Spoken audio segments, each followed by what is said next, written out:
राणी इंद्राच्या आयुष्यात टाकणार तनिषा मिठाचा खडा।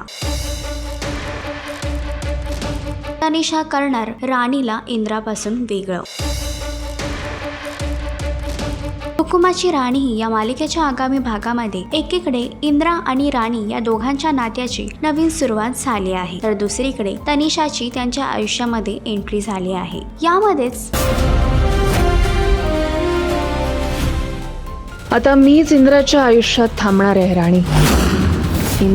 तनिषाचा फक्त एकच निश्चय आहे की राणीला इंद्रापासून वेगळं करणं आणि इंद्राला स्वतःचं बनवणं। यासाठी तिने प्रयत्न देखील सुरू केले आहे। पूजेच्या वेळी राणीच्या ऐवजी तनिषा इंद्रासोबत बसते आणि तिने स्वतःला चॅलेंज देखील केला आहे की ती लवकरच इंद्राला स्वतःचं बनवेल। पण राणी इंद्राला स्वतःपासून वेगळं करेल का? इंद्रा तनिषाच्या जाळ्यात अडकेल का? आणि हे जाणून घेण्यासाठी मालिका नक्की पहा आणि अशीच अपडेट जाणून घेण्यासाठी तुम्ही आमचं चॅनल डेली चक्कर लाईक, शेअर आणि सबस्क्राईब नक्कीच करा।